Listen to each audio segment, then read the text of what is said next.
जय हिंद dear students, कैसे हैं आप सब। मैं नितिन चौधरी स्वागत करता हूं आप सबका आपके अपने favourite YouTube channel Kuchaman Defence academy पर। डियर स्टूडेंट्स, मेरे बैकग्राउंड में आप जो थंबनेल देख रहे हैं इस पर लिखा हुआ है एयरफोर्स नेवी एंड एनडीए, और जी हाँ, मॉक टेस्ट नंबर 8। तो dear students, Kuchaman Defence Academy Kuchaman City द्वारा यहाँ पर जो आपके लिए मॉक सीरीज चलाई जा रही है आपके अपकमिंग डिफेंस एग्जाम्स के लिए, like NDA, navy and air force. इसमें हम आज डिस्कस करने जा रहे हैं मॉक नंबर 8। जी हाँ, मॉक टेस्ट 8 डिस्कस करेंगे और इसकी टैगलाइन है इससे बाहर कुछ नहीं। जी हाँ डियर स्टूडेंट्स, बिल्कुल आप सही देख रहे हैं, इससे बाहर कुछ नहीं। एग्जाम डिफेंस का चाहे कोई भी हो, लेकिन आपके जो क्वेश्चन आएंगे वो यहीं से आएंगे जो आपकी बोर्ड स्क्रीन पर आपको पढ़ाए जाएंगे। चलिए भाई, आज की क्लास की शुरुआत करते हैं एक सुंदर से विचार के साथ। आज का विचार है कि किताबी कीड़ा कहते हैं सब मुझे, पर यही है मेरा करेक्टर। किताबी कीड़ा कहते हैं मुझे सब, लेकिन यही है मेरा करेक्टर। एक दिन पास कर लूंगा पेपर और बन जाऊंगा मैं सफल, यही है मेरा character. Yes my dear students, हमें लगातार मेहनत करनी है और सफलता का जो मुकाम है, कामयाबी का जो मुकाम है, वो एक दिन अपने आप ही नसीब हो जाएगा। लेकिन उसके लिए कॉन्टिन्यूसली कंसिस्टेंसी के साथ मेहनत करनी होगी। कुल मिलाकर बीच रास्ते में रुकना नहीं है, थकना नहीं है, आगे बढ़ते जाना है। चलिए आज की क्लास की शुरुआत करते हैं डियर स्टूडेंट्स। आज के पहले क्वेश्चन के साथ, कौन सा लॉजिक गेट निम्नलिखित आउटपुट होगा, है ना। इनपुट ए है, इनपुट बी है, आउटपुट आपका वाई है। 0 0 का डॉट 0, 0 1 का डॉट 0। तो डियर स्टूडेंट्स, मैं आपको बताता हूं y equal to a dot b, y equal to a dot b जो होता है बुलियन एक्सप्रेशन, यहां से अगर हम देखते हैं 0 का 0 से 0 आएगा, 0 का 1 से डॉट करेंगे तो 0 आएगा, 1 का 0 से डॉट करेंगे तो 0 आएगा, इनका डॉट 0 आएगा, लेकिन 1 का डॉट 1 से करेंगे तो 1। अब हमें केवल इतना चेक करना है कि ये वाला जो बुलियन एक्सप्रेशन है वो किस गेट का है। तो डियर स्टूडेंट्स, ये वाला जो बुलियन व्यंजक है ये एंड गेट का है। किस गेट का है? जी हाँ, एंड गेट का है। ठीक है ना। तो इस क्वेश्चन का सही जवाब क्या होना चाहिए जी? एंड गेट होना चाहिए। दैट मीन्स दी गई सत्यता सारणी, दिया गया ट्रुथ टेबल किस गेट का है, इसका राइट आंसर होगा एंड गेट। क्या होगा? एंड गेट होगा। चलिए भाई, एक दूसरे से 72 डिग्री पर झुके हुए दो दर्पणों द्वारा बने प्रतिबिंबों की कुल संख्या। जब जब नंबर ऑफ इमेज निकालोगे डियर स्टूडेंट्स, जब जब नंबर ऑफ इमेज निकालोगे तो आपको करना क्या होगा? 360 में थीटा का भाग देना होगा। जी हाँ, 360 में थीटा का भाग देना होगा। तो 360 अपॉन थीटा है 72 डिग्री, और 72 का यहाँ डिवाइड करेंगे तो कितने बार जाएगा? 5 बार जाएगा। और 5 कैसी संख्या है? 5 एक विषम संख्या है। कैसी संख्या है? 5 एक विषम संख्या है। दैट मीन्स ऑड नंबर है। अगर ये ऑड नंबर है तो आंसर यही होता है, अगर ये इवन नंबर है, सम संख्या है, तो उसके लिए एक घटाना होता है।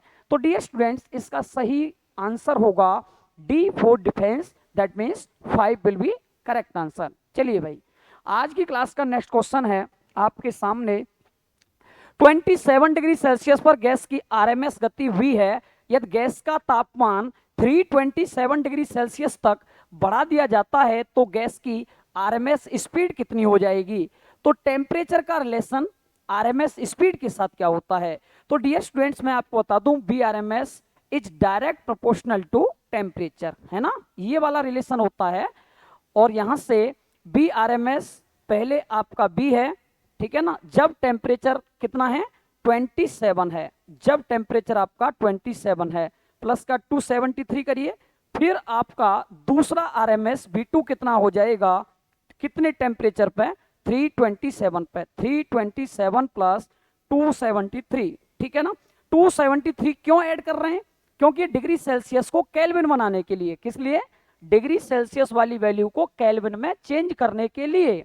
तो डियर स्टूडेंट्स, ये हो जाएगा 300, और नीचे हो जाएगा कितना 600, कितना हो जाएगा 600 हो जाएगा, और ये कैंसिल आउट होगा 2 टाइम्स, तो ये आ जाएगा भाई 1/√2, और यहाँ से b2 का मान निकालोगे तो √2b हो जाएगा आंसर, b2 का मान हो जाएगा √2 इंटू बी। तो सही जवाब होगा डियर स्टूडेंट्स क्या, b²√2, that means b for border will be correct answer.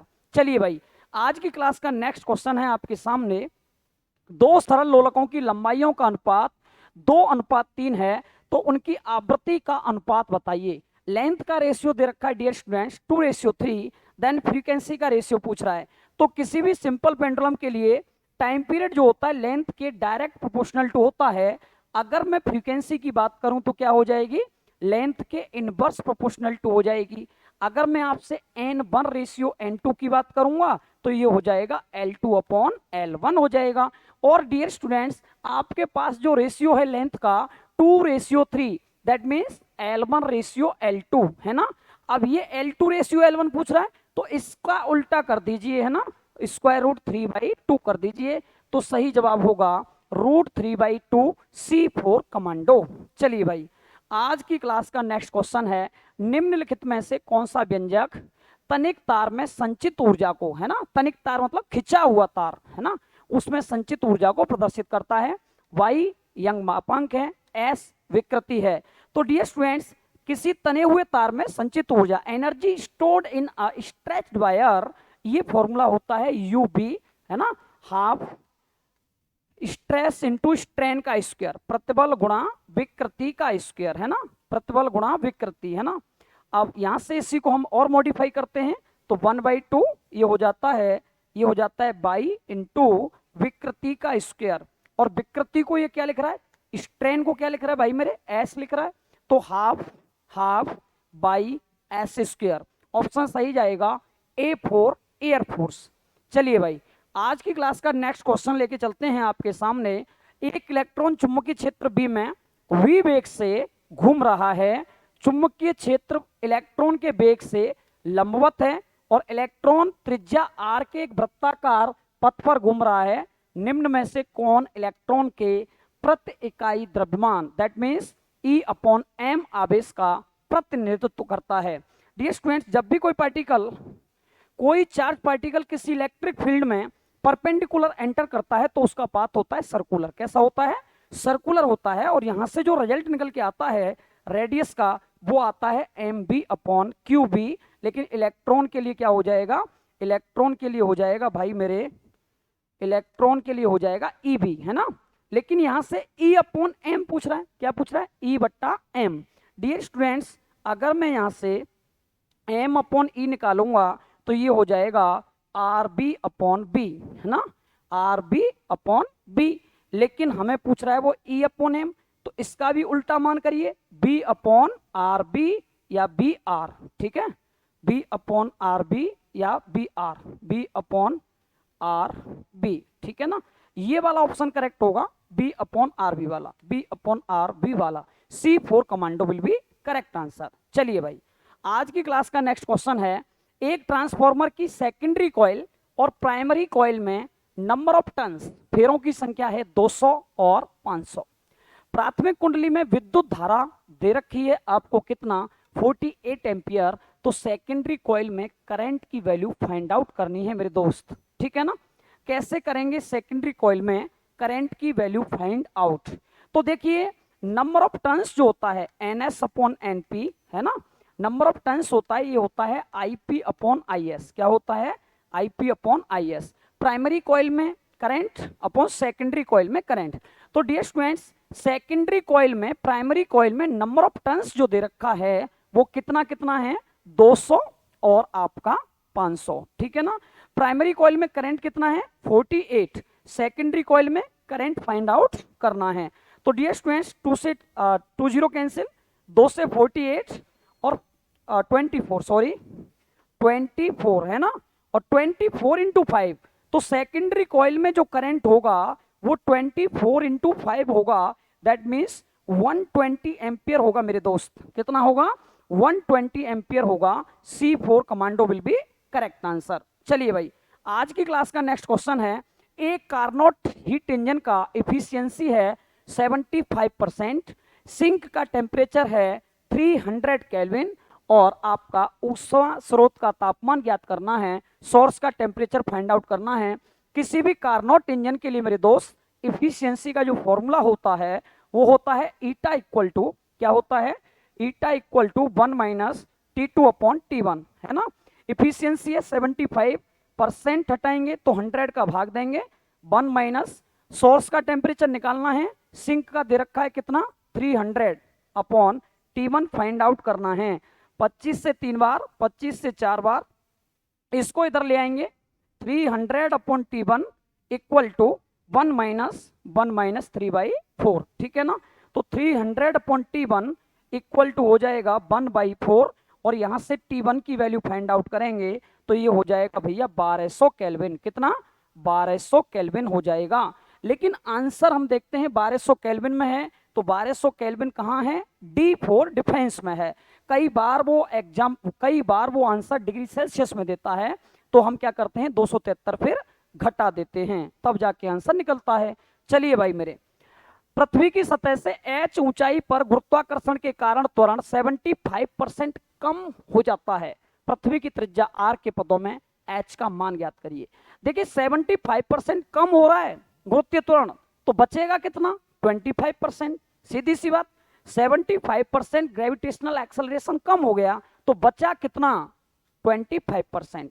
Ji dash बराबर, है ना, हाइट की बात हो रही है, g upon 1 plus h by r का होल स्क्वायर, है ना। लेकिन ये जो जी डैश है ना, ये कितना बच रहा है, जी का 25%, जी का 25%, तो जी इंटू 25/100 हो जाएगा equal to g by 1 plus h upon r का होल स्क्वायर, ठीक है ना। 25 से 4 बार कट गया, जी से जी कैंसिल हुआ, 1/2 दोनों तरफ का स्क्वायर रूट लीजिए, 1/2 बचेगा equal to 1 upon 1 plus h by r, ठीक है ना। क्रॉस मल्टीप्लाई करिए, 1 upon 1 plus h by r equal to 2 into 1 2 हो जाएगा।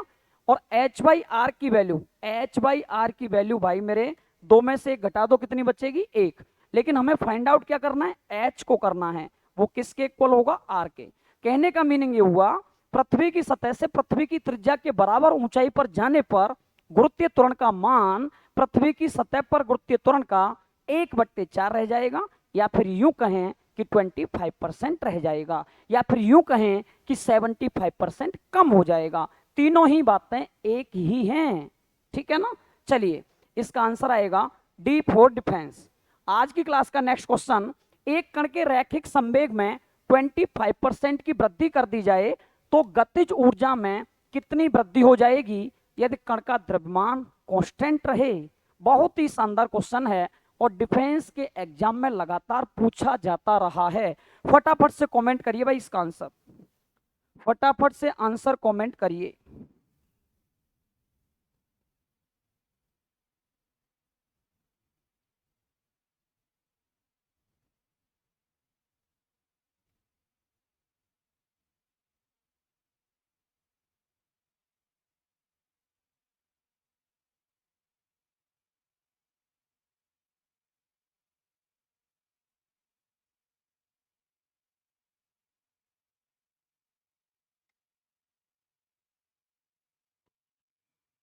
चलिए भाई बताइए क्या होगा इसका जवाब, आइए देखते हैं। लीनियर मोमेंटम में इंक्रीजिंग है भाई 25%, काइनेटिक एनर्जी कितना इंक्रीज होगा। तो इसके लिए मैं आपको एक शॉर्ट ट्रिक बता रहा हूं, बहुत ही शानदार ट्रिक है।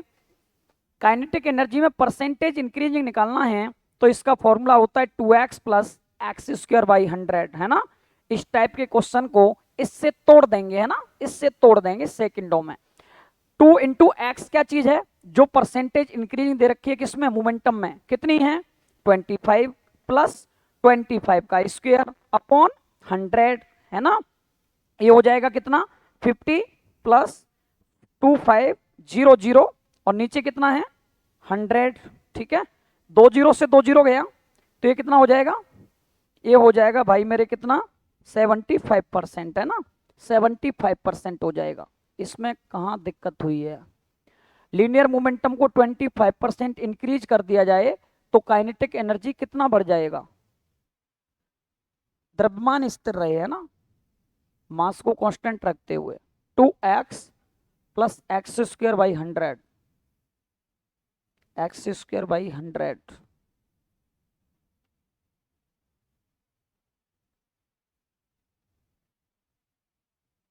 चलिए इसको दूसरे मेथड से करके देखते हैं आंसर क्या आता है। चलो इसको एक बार ऐसे चेक कर लेते हैं भाई, ठीक है, इसको एक बार ऐसे चेक कर लीजिए। काइनेटिक एनर्जी में और लीनियर मोमेंटम में रिलेशन कैसा होता है, स्क्वायर के डायरेक्ट प्रोपोर्शनल टू होता है काइनेटिक एनर्जी मोमेंटम के। यहां से आप निकालोगे k1 बाई के टू, k1 बाई के टू, ये आएगा p1 बाई p2 का होल स्क्वायर, है ना। और यहाँ पर p1 बाई p2 की वैल्यू कितनी है, पहले माना p1 कितना था अपने आप में, कोई भी चीज 100 होती है, 100 मान लीजिए, फिर कितना इंक्रीज हो गया 25%, अब कितना हो गया 125, अब 25 से 4 बार, 25 से 5 बार, ये हो गया 16/25, है ना।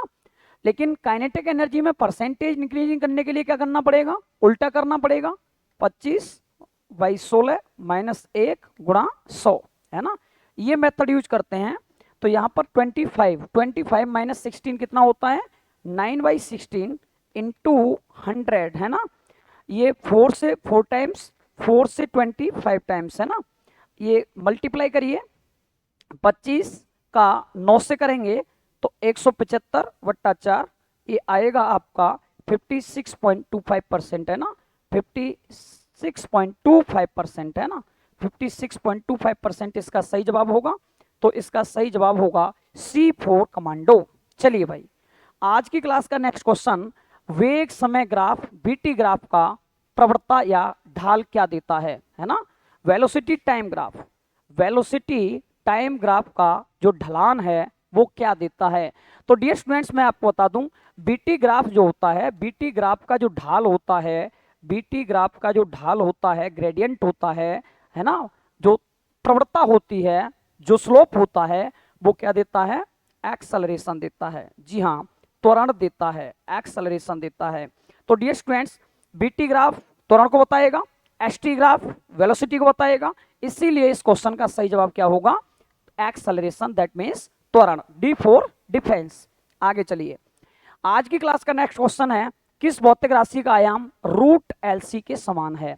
मैं आपको बता दूं L/R अंडर रूट LC, है ना, और आपका 1/RC, इन सब की जो डायमेंशन होती है डियर स्टूडेंट्स वो टाइम के इक्वल ही होती है, किसके, टाइम के इक्वल होती है।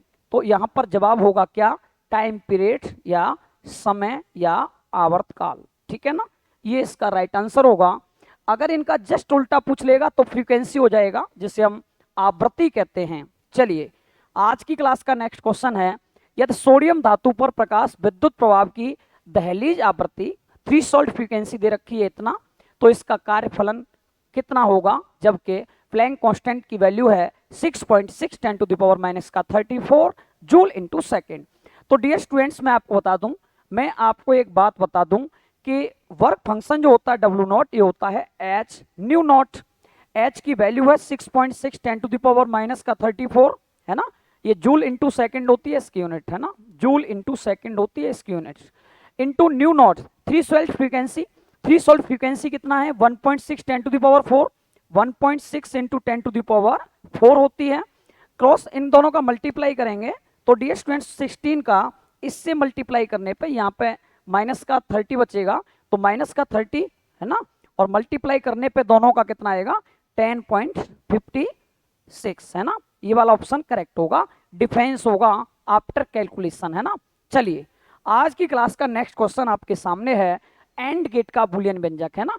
क्लास शुरू हुई थी तो मैंने आपको ये चीज बताई थी कि एंड गेट का बूलियन एक्सप्रेशन क्या होता है। तो एंड गेट का बूलियन एक्सप्रेशन होता है भाई मेरे y equal to a dot b, है ना, y equal to a dot b, इसीलिए a dot b equal to y वाला ऑप्शन एकदम सही जाएगा, B फॉर बॉर्डर।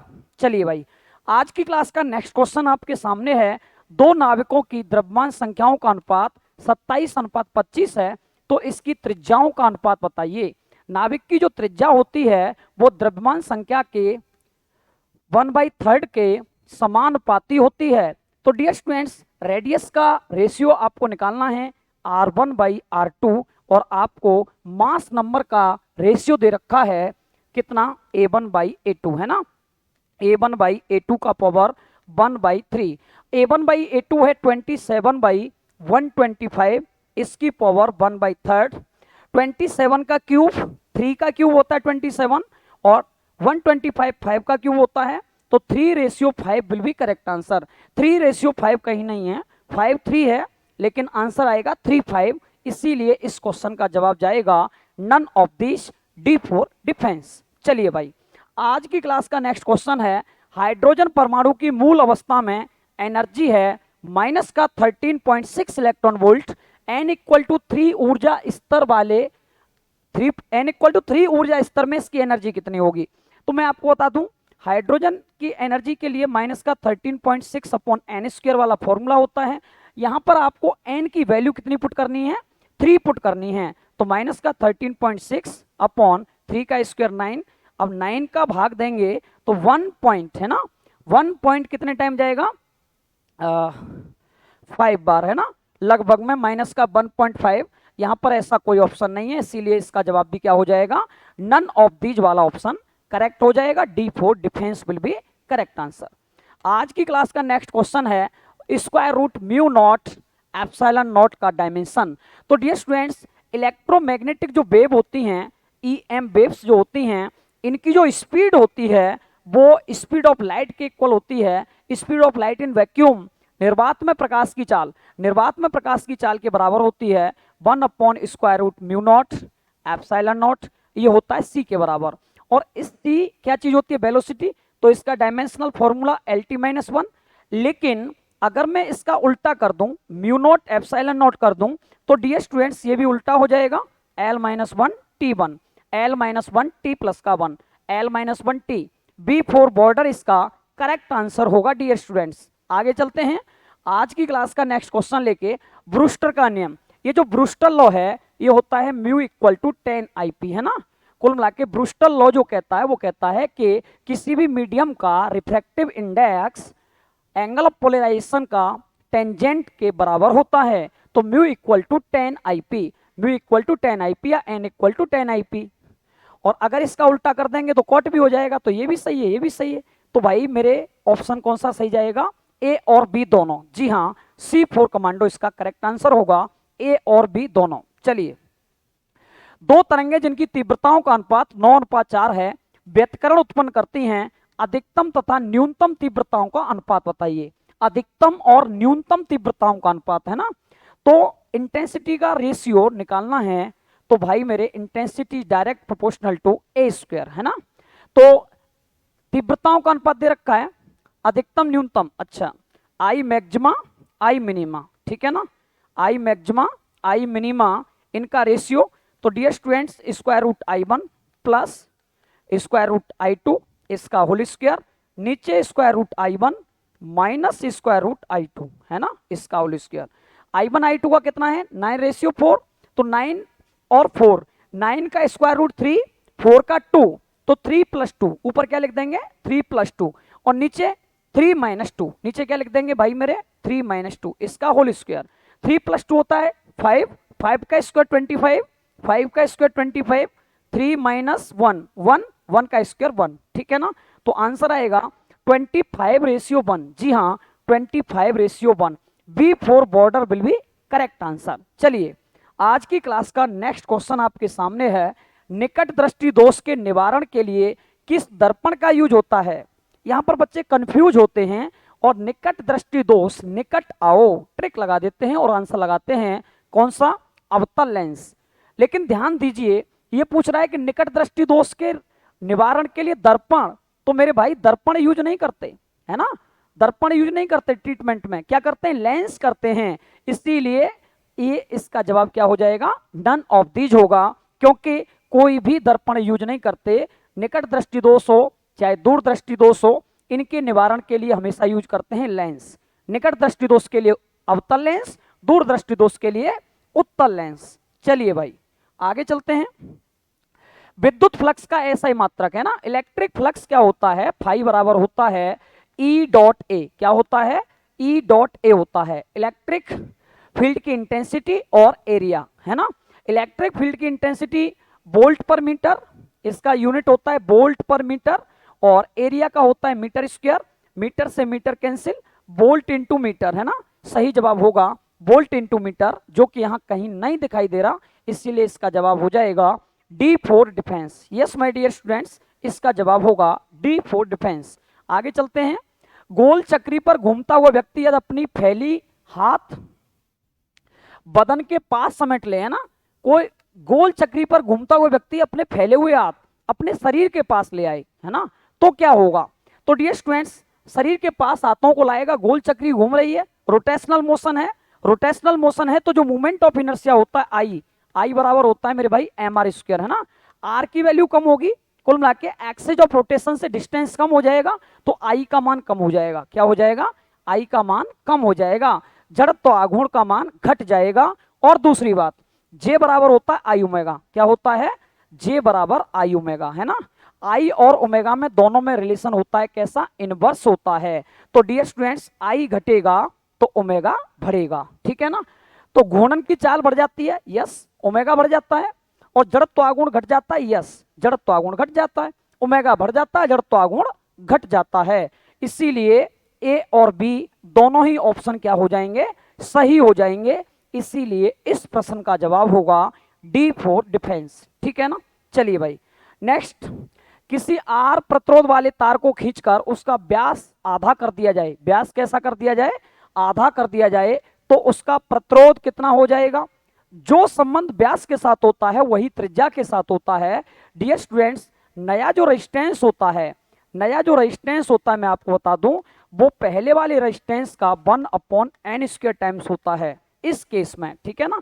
अब पहले रेजिस्टेंस कितना था, आर, अब कितने गुना कर रहे हैं, कितने गुना कर रहे हैं, आधा कर रहे हैं, तो 2 का स्क्वायर करिए, नहीं सॉरी, n की पावर 4 है ना, तो 2 की पावर 4 इंटू आर हो गया, तो ये आ जाएगा r/16, कितना आ जाएगा, r/16, r/16, D for defence. खींचकर लंबाई को करेंगे 2 गुना, 4 गुना, n गुना, तो n² r1 है ना।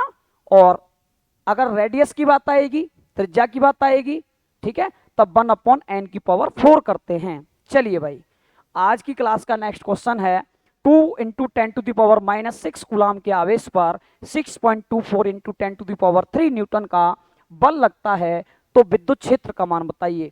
तो इलेक्ट्रिक फील्ड की इंटेंसिटी होती है भाई मेरे F/Q, है ना, फोर्स अपॉन चार्ज। अब फोर्स की वैल्यू कितनी, फोर्स की वैल्यू है 6.24 × 10⁻³ अपॉन चार्ज की वैल्यू कितनी, 2 × 10⁻⁻6, 2 × 10⁻⁻6, 2 का भाग देंगे, है ना, इसमें 2 का भाग देंगे, इसमें भाई देंगे 2 का भाग, है ना, तो ये जाएगा 3 पॉइंट, ठीक है ना, 12 × 10⁻⁹ हो जाएगा 9, 3.12 × 10⁻⁹, इसीलिए इसका सही जवाब होगा डी फॉर डिफेंस, ठीक है ना। तो डियर स्टूडेंट्स, आज की क्लास का ये लास्ट क्वेश्चन है, यदि पृथ्वी के घूर्णन का कोणीय वेग अचानक से बढ़ा दिया जाए तो ध्रुव पर पृथ्वी के भार पर, है ना, क्या प्रभाव पड़ेगा। इसका जवाब आएगा बढ़ेगा, घटेगा, अपरिवर्तित रहेगा, कुछ नहीं कहा जा सकता। इसका जवाब आप देंगे कमेंट सेक्शन में, किसमें, कमेंट सेक्शन में। तो डियर स्टूडेंट्स, आपके रिप्लाई का मैं वेट करूंगा, आप इसका आंसर देंगे, तब अगले टेस्ट में जब हम मॉक टेस्ट नंबर 9 लेकर आएंगे तो उसमें इसका सॉल्यूशन भी कराया जाएगा, लेकिन आपके जवाब का रहेगा मुझे इंतजार। डियर स्टूडेंट्स, मॉक टेस्ट जो 7 हमने किया था उसमें आपके लिए हमने एक होमवर्क दिया था, है ना, और बहुत सारे बच्चों ने कमेंट सेक्शन में कमेंट करके इसका आंसर भी बताया, लेकिन जिन्होंने नहीं बताया वो आज इसका सॉल्यूशन देख लें, और जिन्होंने आंसर दिया वो अपना आंसर मैच करके देख लेंगे, है ना। सरल आवर्त गति करते हुए कण का कलांतर π/2 है, जब इसका कलांतर π/2, तो डियर स्टूडेंट्स मैं आपको बता दूं, कलांतर जो π/2 होता है ना, वो एक्सट्रीम पोजीशन पे होता है। कहां जाके होता है, एक्सट्रीम पोजीशन पे। ये कंडीशन होती है मीन पोजीशन, एक्सट्रीम पोजीशन, यहाँ π/2 होता है, फिर यहाँ वापस लौटने पाई, फिर वापस लौटने π/2 जुड़ेगा 3π/2, फिर वापस लौटने π/2 जुड़ेगा तो 2π। इस तरीके से पूरा एक चक्कर 360 डिग्री का होता है। तो π/2 कलांतर पर डिस्प्लेसमेंट होती है मैक्सिमम। क्या होती है? डिस्प्लेसमेंट होती है मैक्सिमम, ठीक है ना। विस्थापन अधिकतम होता है। जी हाँ, विस्थापन क्या होता है? अधिकतम होता है। और देख लेते हैं चेक करके। डियर स्टूडेंट्स, वेलोसिटी होती है, वेलोसिटी होती है, आपका वेलोसिटी का फॉर्मूला होता है omega square root a square minus y square. तो एक्सट्रीम पोजीशन पर बाई का मान ए के बराबर हो जाता है, मिनिमम होगा, मिनिमम होगा। जबकि ये क्या कह रहा है? वेलोसिटी मैक्सिमम नहीं होगा ये तो, है ना। अब एक्सेलरेशन चेक कर लेते हैं। एक्सेलरेशन का फॉर्मूला होता है ओमेगा स्क्वायर बाई, जी हाँ। तो मैक्सिमम पोजीशन पे जब डिस्प्लेसमेंट मैक्सिमम है तो एक्सेलरेशन भी क्या होना चाहिए? मैक्सिमम होना चाहिए। यहां पर आके एक्सेलरेशन भी मैक्सिमम होता है और डिस्प्लेसमेंट भी मैक्सिमम होता है। यहां पर क्या कह रहा है? त्वरण अधिकतम होगा, मैक्सिमम एक्सेलरेशन। यस, ये आंसर भी इसका सही होगा। तो बी और डी, बी और डी दोनों ही क्या हो जाएंगे? इस क्वेश्चन के सही जवाब हो जाएंगे। तो डियर स्टूडेंट्स, आज की क्लास में हम यहीं तक इसको डिसकंटिन्यू करेंगे। इसके बाद नेक्स्ट मॉक टेस्ट में हम मिलेंगे आपसे, मॉक टेस्ट नंबर 9 में। अगर मॉक टेस्ट की जो सीरीज है इसको आपको करने में मजा आ रहा है तो एक बार भाई लिख दीजिए यस या नो में आंसर, है ना। और इस सेशन को शेयर कर दीजिए और इस वीडियो को ज़्यादा से ज़्यादा स्टूडेंट्स तक पहुंचाइए। जितने भी आपके साथी हैं डिफेंस एग्जाम्स की तैयारी कर रहे हैं उन तक इस पूरी सीरीज की एक एक वीडियो पहुंचनी चाहिए, है ना, ताकि उनको आने वाले एग्जाम्स में लाभ मिल सके। आज की क्लास में इतना ही। आप सभी के लिए जय हिंद dear students, bye bye, take care.